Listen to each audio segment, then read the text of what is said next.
وہ ہے oral sex کا ایشو، جس کی مختلف شکلیں جو ہیں وہ معاشرے کے اندر رائج ہیں، کچھ صحیح ہیں کچھ غلط ہیں۔ اس میں بنیادی اصول آپ سمجھ لیجئے، اور وہ ہے سورۃ البقرہ کی آیت نمبر 187، اعوذ باللہ من الشیطان الرجیم، بسم اللہ الرحمن الرحیم، احل لکم لیلۃ الصیام الرفث الی نسائکم، حلال کر دیا ہے اللہ نے رمضان کی راتوں میں بھی تمہارا اپنی بیویوں کے ساتھ ازدواجی تعلق قائم کرنا۔ ہن لباس لکم، تمہاری بیویاں تمہارا لباس ہے، وانتم لباس لہن، اور تم اپنی بیویوں کا لباس۔ اب یہ لباس میں نے جو پہنا ہوا ہے، اس لباس اور میرے جسم کا کوئی پردہ نہیں ہے، میاں بیوی کا آپس میں کوئی پردہ نہیں ہے، کیونکہ ایک دوسرے کا لباس ہے، ایک دوسرے کی عفت اور عصمت کی حفاظت کا ذریعہ بھی ہے، ایک وہ معنی بھی ہے، اور دوسرا اس حوالے سے پریکٹیکلی بھی وہ لباس ہے کہ میاں بیوی کا آپس میں کسی بھی چیز کا کوئی پردہ نہیں ہے۔ کسی حدیث کے اندر کوئی اس طرح کی چیز رپورٹ نہیں ہوئی۔ اس حوالے سے ایک مردود اور منقطع روایت پیش کی جاتی ہے، اور اس تابعی کا سما جو ہے وہ سیدہ عائشہ رضی اللہ تعالیٰ عنہا سے ثابت ہی نہیں ہے۔ سنن ابن ماجہ میں حدیث ہے 1922، مشکات میں 3123 ہے، لیکن مردود روایت ہے، منقطع ہے، کہ اما عائشہ رضی اللہ تعالیٰ عنہ کا بیان ہے کہ میں نے نبی صلی اللہ علیہ وسلم کی شرمگاہ کبھی نہیں دیکھی۔ لیکن یہ روایت ہی ضعیف ہے، جس کی بنیاد کے اوپر لوگوں نے اورل سیکس کے حوالے سے عجیب و غریب فتوے دیے، اور کہا کہ جی میاں بیوی ایک دوسرے کی شرمگاہ کو نہیں دیکھ سکتے، یعنی وہ کہتے دیکھ ہی نہیں سکتے، اگلی بات تو آپ چھوڑ ہی دیں۔ تو یہ حدیث ہی بالکل جو ہے وہ منقطع ہے اور مردود روایت ہے، جس کی بنیاد پہ یہ پورے کا پورا ایک اسکول آف تھاٹ کھڑا کیا ہوا ہے۔ بھائیو، اسلام میں ایز سچ اورل سیکس کی کوئی ممانعت نہیں آئی، سوائے وہ قوم لوط والا جو اینل سیکس ہے اس کو ضرور ایڈریس کیا گیا۔ اس حوالے سے جتنی بھی باتیں کی جاتی ہیں وہ علماء کے فتوے ہیں، اور ظاہر ہے کہ جب فتویٰ ہوگا تو وہ ایکسپرٹ اوپینین ہے، وہ اجتہادی ایشو ہے، اس میں کوئی شخص بھی دلائل کے ساتھ کسی کے ساتھ اختلاف کر سکتا ہے، اور اس کو آپ کتاب و سنت کی نص کی طرح بالکل فائنل اتھارٹی نہیں مان سکتے، اس کے لیے دلائل دینے کی ضرورت ہوگی، زبانی کلامی نہیں کہ میرا دل نہیں مانتا، یہ چیزیں اس طریقے سے نہیں۔ بہرحال اورل سیکس کے حوالے سے میڈیکل ایشو ضرور ریزالو کرنا چاہیے، کیونکہ اس قرآن حکیم نے ہمیں دو ہی علوم بتائے ہیں، ایک ریویلڈ نالج جو وحی کا علم ہے، اور دوسرا acquired knowledge, the knowledge obtained through observations and experiments، science کا علم۔ ان دو میں سے اگر ایک علم بھی یہ چیز ویریفائی کر دے کہ اس طرح کا ایکٹ جو ہے صحت کے لیے نقصان دہ ہے، تو پھر اس کی اسلام میں اجازت نہیں ہوگی۔ مثال کے طور پر یہ جو یورینیم ہے، اگر آپ اس کو نیکڈ ہاتھ لگائیں گے تو سکن کینسر اس کی وجہ سے ہو سکتا ہے، یہ قرآن و حدیث میں نہیں موجود لیکن سائنٹیفکلی پروف ہے، تو یہ اس کو پھر اس طریقے سے پریکٹس کیا جائے گا اور بچا جائے گا۔ اس حوالے سے میں نے گفتگو بھی کر دی ہے، مسئلہ نمبر 39، علم وحی اور علم سائنس کی اہمیت اور ان کا دائرہ کار، اہل سنت پاک .com پہ۔ بہرحال میں نے اشارتاً اب گفتگو کر دی ہے، عقل مند کے لیے اشارہ کافی ہے، اس میں مزید ڈیٹیل میں جانے کی ضرورت نہیں ہے۔ البتہ آخر میں سیکس کے اعتبار سے دو بڑے کریٹیکل ایشوز ہیں، ان کو ایڈریس کر دوں۔ بڑے دو اہم مسائل ہیں، تاکہ کوئی تشنگی باقی نہ رہے۔ پھر بھی اگر کسی کی کوئی تشنگی باقی رہے، لیکچر کے اینڈ پہ پوچھ سکتے ہیں، یا بعد میں بھی مجھے ای میل کر سکتے ہیں، mirza_95@yahoo.com۔ اور ای میل کے حوالے سے میں آج کل بڑی آزمائش سے گزر رہا ہوں، ای میلز جو ہیں وہ سینکڑوں ہزاروں تک پہنچ جاتی ہیں، اس لیے بعض اوقات 7-8 دن لگ جاتے ہیں میں جواب، یعنی پہلے تو ایک دن میں دے دیتا تھا، اب وہ ایک ہفتے سے بھی بڑھ جاتا ہے۔ یہ تو ابھی شکر ہے جو اہل سنت پاک .com پہ آتی ہیں وہ ہمارے فرحان بھائی جواب دیتے رہتے ہیں، ورنہ وہ بھی دینی پڑے، اور واٹس ایپ کا جو علیحدہ سے معاملہ میں نے تو وہ مصیبت پالی نہیں ہوئی ہے، کیونکہ میں اس کو مینج کر نہیں سکتا۔ تو یہ آخر میں دو اہم ترین مسائل میں نے بیان کرنے تھے اسی سیکس ڈسپلن کے پوائنٹ آف ویو سے۔ پہلا مسئلہ ہے وہ ہے بڑی عمر کی رضاعت کا مسئلہ، یعنی اگر میں کھل کے بیان کروں کہ اگر کوئی مرد اپنی بیوی کے پستان سے دودھ پی لے تو کیا اس سے رضاعت ثابت ہوگی، کیا نکاح ٹوٹ جائے گا، کیا اس طرح کا کوئی معاملہ ہو جائے گا؟ کیونکہ امام ابن تیمیہ نے اس قسم کا فتویٰ دیا، اور وہ آج تک جو ہے وہ اہل حدیث کے گلے میں فٹ ہوا ہوا ہے۔ سارے تو نہیں، مطلب جو اہل علم ہے وہ تو سمجھتے ہیں کہ فضول فتویٰ تھا، ان کے نزدیک تو اس طریقے سے رضاعت ثابت ہو جائے گی اور نکاح بھی ٹوٹ جائے گا۔ تو میں اس کو ایڈریس کرتا ہوں۔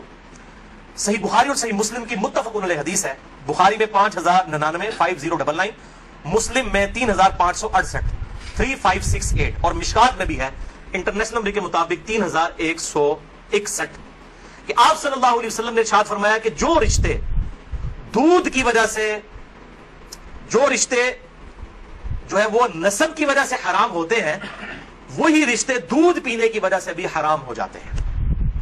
یعنی اگر دو مختلف ماں باپ والے بچوں نے کسی ایک کامن عورت کا دودھ پی لیا ہے تو اس عورت کی جو اولاد ہے وہ ان کے بہن بھائی بن جائیں گے دودھ کے رشتے کی وجہ سے۔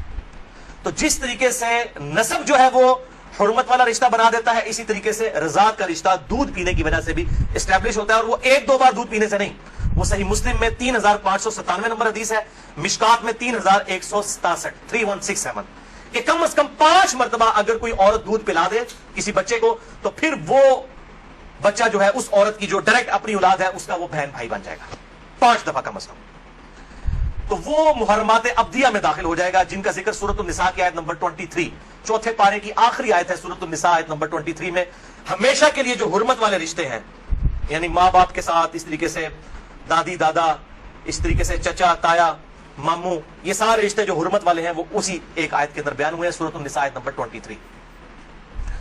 بھائیو اس حوالے سے جو احادیث کچھ پیش کی جاتی ہیں کہ اگر کوئی عورت پیالے میں اپنا دودھ نکال کے کسی مرد کو پلا دے تو وہ اس کے ساتھ حرمت والا رشتہ اس کا اس طریقے سے بن جائے گا، تو وہ اس کے لیے محرم ہو جائے گی، تو وہ احادیث منسوخ ہیں اور ان کی ناسخ حدیث صحیح بخاری اور صحیح مسلم دونوں میں موجود ہے۔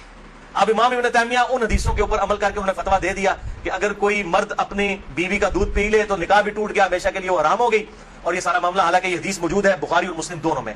صحیح بخاری میں انٹرنیشنل نمبر کے مطابق 5102، صحیح مسلم میں 3606 اور مشکات میں 3168 3168 کہ نبی صلی اللہ علیہ وسلم نے ارشاد فرمایا الرضاعۃ من المجاعہ کہ جو رضاعت کا رشتہ ہے یہ بھوک کی عمر تک ہے۔ جب بچہ بھوک کی عمر میں دودھ مانگتا ہے، یعنی زبان سے نہیں مانگ سکتا، بھوک کی عمر تک رضاعت کا رشتہ رہتا ہے، اور وہ قرآن حکیم میں 2 سال بتائی گئی ہے دودھ چھڑانے کی عمر۔ تو آپ صلی اللہ علیہ وسلم نے کلیئر کٹ فرما دیا کہ جو دودھ چھڑانے کی عمر ہے اس دوران اگر کوئی بچہ دودھ پی لے، اور وہ بھی صحیح مسلم کی حدیث کے تحت 5 مرتبہ، تو تب رضاعت کا رشتہ، دودھ کا رشتہ اسٹیبلش ہوگا، ورنہ نہیں ہوگا۔ تو اب جو بڑا مرد ہے وہ 2 سال کا تو نہیں ہے، تو اس میں ظاہر ہے کہ بالکل امپلائڈ ہے کہ اگر کوئی اس طرح کا معاملہ کر لیتا ہے تو نہ رضاعت قائم ہوگی اور نہ میاں بیوی کا آپس میں کوئی نکاح ٹوٹنے والا معاملہ ہوگا۔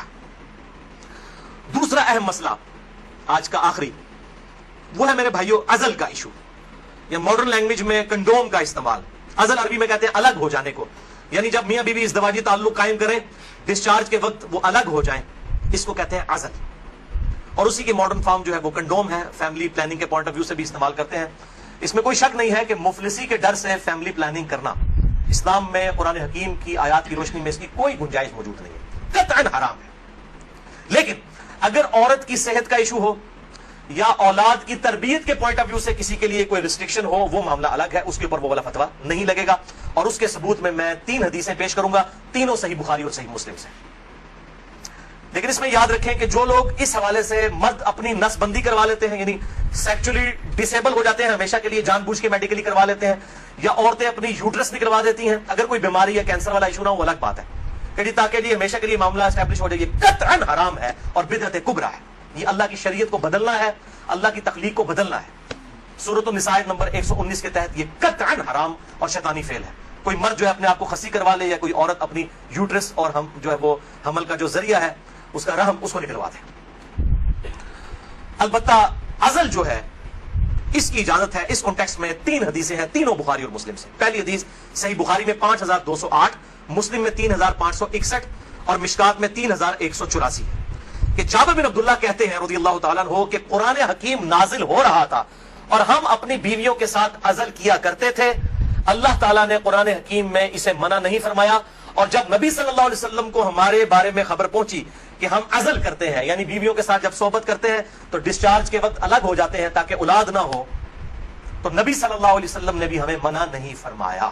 نبی پہ تو واجب ہوتا ہے منع کرنا، اور یہ جابر بن عبداللہ وہ ہیں جو 74 ہجری میں فوت ہوئے ہیں، آپ صلی اللہ علیہ وسلم کے بعد بھی 62 ایئرز تک، 62 سال تک زندہ رہے ہیں، اور بخاری اور مسلم کی کئی احادیث کے راوی ہیں، اور 7 سب سے زیادہ 7 احادیث روایت کرنے والے صحابہ میں سے یہ ایک ہے جابر بن عبداللہ انصاری رضی اللہ تعالی عنہ وعلیہ السلام۔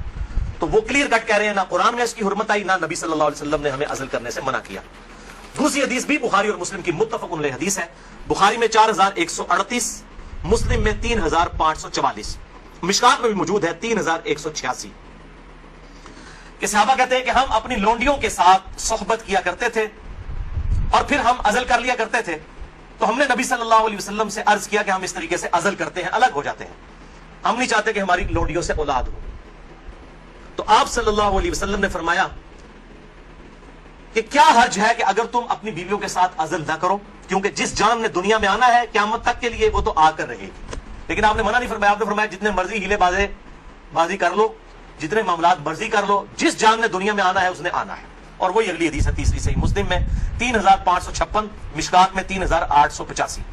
ایک صحابی نے عرض کیا کہ ہمیں یہ چیز ناپسند ہے کہ ہماری لونڈیوں سے اولاد ہو، تو آپ صلی اللہ علیہ وسلم نے فرمایا کہ پھر تم اپنی لونڈیوں کے ساتھ عزل کر لیا کرو۔ اس حدیث میں ہے کہ آپ نے خود کہہ دیا کہ کر لیا کرو اگر تم چاہو۔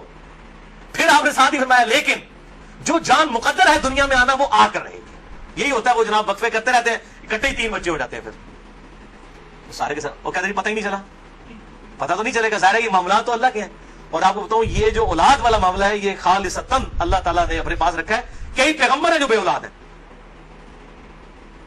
اور سورہ شورا کے آخری رکوع میں آیا اللہ تعالیٰ جسے چاہتا ہے بیٹے دیتا ہے، جسے چاہتا ہے بیٹیاں دیتا ہے، جسے چاہتا ہے دونوں دیتا ہے، جسے چاہتا ہے بے اولاد رکھتا ہے۔ نبی صلی اللہ علیہ وسلم کی ساری بیویاں بے اولاد ہیں سوائے حضرت خدیجہ کے، یا ایک سیدہ ماریہ ہیں، ان سے ایک بیٹے ابراہیم پیدا ہوئے، وہ بھی فوت ہو گئے۔ آپ کی ساری اولاد حضرت خدیجہ سے ہے، باقی آپ کی بیویاں جتنی ہیں وہ بھی بے اولاد ہیں۔ کیا ان کو اولاد کی تمنا نہیں ہوگی؟ سیدہ عائشہ کو، سیدہ حفصہ کو ہوگی، لیکن یہ ایکسکلوسیو اللہ تعالیٰ کا ڈسپلن ہے۔ تو آپ صلی اللہ علیہ وسلم نے فرمایا کہ جو جان مقدر ہے وہ آ کر رہے گی۔ پھر کچھ عرصے کے بعد وہ صحابی حاضر ہوئے اور کہا یا رسول اللہ میری لونڈی جو ہے وہ تو امید سے ہے، حاملہ ہو گئی ہے۔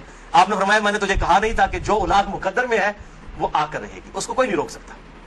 تو یہ چیزیں انسان اگر سمجھتا ہے رک جائے تو ایسا نہیں، لیکن یہ یاد رکھیے یہ لونڈی والا معاملہ ہے جو آزاد عورت ہے، کیونکہ ہماری بیویاں تو لونڈیاں نہیں ہوتی ہیں، تو آزاد عورتیں ہیں۔ آزاد عورت کے ساتھ عزل کرنے کے لیے بیوی کی اجازت کی بھی ضرورت ہے، مرد اپنی مرضی سے یہ ڈیسیژن نہیں کر سکتا۔ یہ ساری احادیث لونڈیوں سے ریلیٹڈ ہے۔ آزاد عورت اور بیویوں کے معاملے میں میاں بیوی دونوں کا راضی ہونا ضروری ہے۔ لہذا اس حوالے سے صحیح مسلم سے ایک حدیث جو پیش کی جاتی ہے اور کچھ اور روایتیں کہ عزل کرنا گویا کہ زندہ بچے کو گاڑ دینا ہے یا اولاد کا قتل ہے، وہ تمام احادیث کراہت کے اوپر مبنی ہے یا پھر وہ منسوخ تصور کی جائیں گی ان احادیث کی روشنی میں۔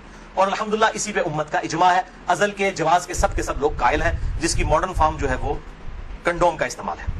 لیکن اگر ایک دفعہ پریگنینسی آئیڈینٹیفائی ہو جائے، خواہ ایک دن کی ہو، لوگ پوچھ رہے ہوتے ہیں جی علیحدہ 40 دن ہی گزرے نا جی، 40 دن کے اندر ایک دن کی بھی پریگنینسی ہو، اس کو ضائع کروانا قطعاً حرام، گناہ کبیرہ ہے، اولاد کا قتل ہے، خواہ ایک دن کی ہو۔ کوئی اس میں نہیں ہے جی چوتھے مہینے روح ڈالی جاتی ہے، بھائی چوتھے مہینے روح ڈالی جاتی ہے تو اس سے پہلے کیا ہوتا ہے؟ بچہ بڑا تو ہو رہا ہوتا ہے۔ وہ روح کے ساتھ زندگی کا ایشو اور ہے، روح کے بغیر بھی ایک زندگی ہے، وہ ایشو اور ہے۔